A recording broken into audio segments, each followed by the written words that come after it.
یہ ایک سوال یہاں چھوٹا سا بہت جلدی سے آپ سے سوال کرنا چاہوں گا کیونکہ وقت بھی کم ہے. آپ دلی الپ سنکھیک آیوگ کے چیئرمین ہیں.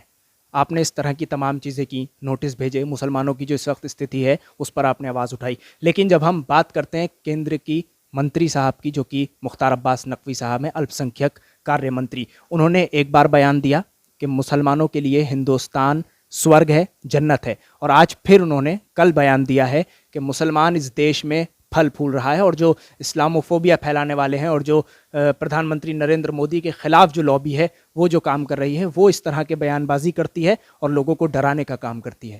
تو ایک طرف آپ ہیں, ایک طرف وہ ہیں, کیا ہے حقیقت؟ دیکھیے, منتری جی تو واقعی پھل پھول رہے ہیں, اس میں کوئی شک نہیں ہے. اور نہیں مجھے بولنے دیجیے. اور ان کے جیسے اور لوگ ہیں, ان کے لیے واقعتاً جنت ہے, اس میں کوئی شک نہیں ہے. بہرحال وہ اپنے عہدوں سے اپنا پورا فائدہ اٹھا رہے ہیں, بلکہ جو اثر و رسوخ ہے, لیکن عام مسلمان کے لیے نہیں ہے. عام مسلمان کے لیے دنیا دیکھ رہی ہے. ابھی تقریباً 26 اپریل جس دن میں نے 28 اپریل جس دن میں نے ٹویٹ کیا, اسی دن امریکہ کا جو کمیشن ہے, مائنورٹی رائٹس کا کمیشن بنا رکھا, انہوں نے انٹرنیشنل کمیشن بنا رکھا ہے جو ہر جگہ دیکھتا ہے, اسی دن اس نے کہا تھا کہ ہندوستان میں مسلمانوں کے خلاف بہت سخت مظالم ہو رہے ہیں, اور اپنے گورنمنٹ کو یہ مشورہ دیا ہے کہ ہندوستان کو کنٹری آف کنسرن, یعنی ایسا ملک جس کے بارے میں تشویش کرنی چاہیے, اس کیٹیگری میں رکھے, جو کہ سب سے لوویسٹ کیٹیگری ہے, مطلب جیسے کہ برما ورما ہے اس میں رکھا جائے. اور اس نے کل جو ہے دوبارہ ٹویٹ کر کے اسی کمیشن نے یہ بات دہرائی ہے کہ ہندوستان کے مسلمانوں پر مظالم ہو رہے ہیں. ہم نے بات نہیں کی, ہم نہیں گئے ان کے یہاں, ہم نے کوئی شکایت نہیں کی, اور میں سمجھتا ہوں کسی مسلمان نے نہیں کی, لیکن دنیا کی آنکھ کھلی ہوئی ہے, دنیا دیکھ رہی ہے, ان کی ایمبیسی دیکھ رہی ہے, میڈیا دیکھ رہا ہے. آج ایک دنیا پورے ایک چھوٹا سا گاؤں بن چکا ہے.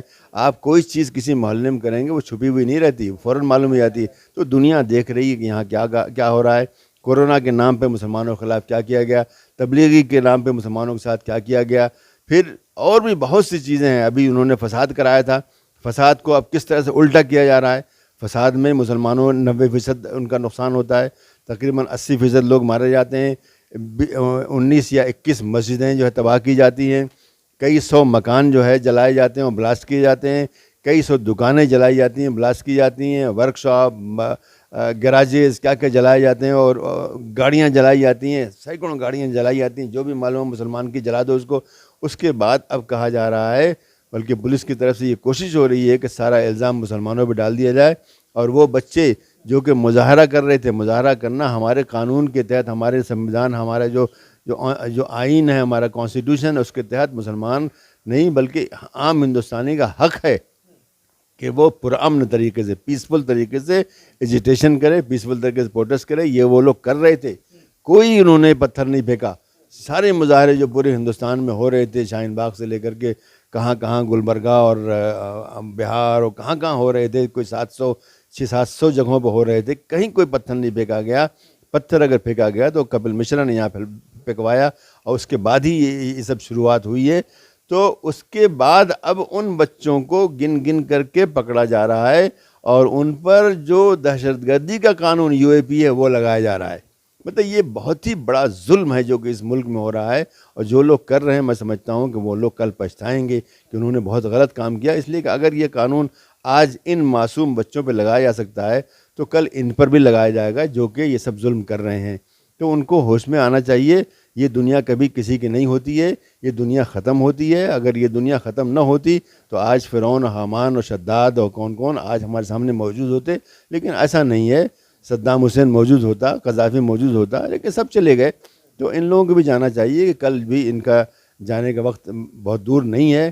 ایسا ظلم نہ کریں, بلکہ قانون کے اندر, دستور کے اندر, کانسٹیٹیوشن کے اندر رہ کے کام کریں, تاکہ ان کی بھی ستائش ہو اور دوسرے لوگ بھی کہیں کہ بھائی ہاں ان کی حکومت ٹھیک نہیں تھی. لیکن اگر وہ نہیں کریں گے تو لوگ کہیں گے بھائی یہ ٹھیک نہیں تھی, اور اگلے الیکشن میں لوگ یہ ہے یقیناً اپنی بات کہیں گے, اور جو سچ ہے وہ غالب ہوگا.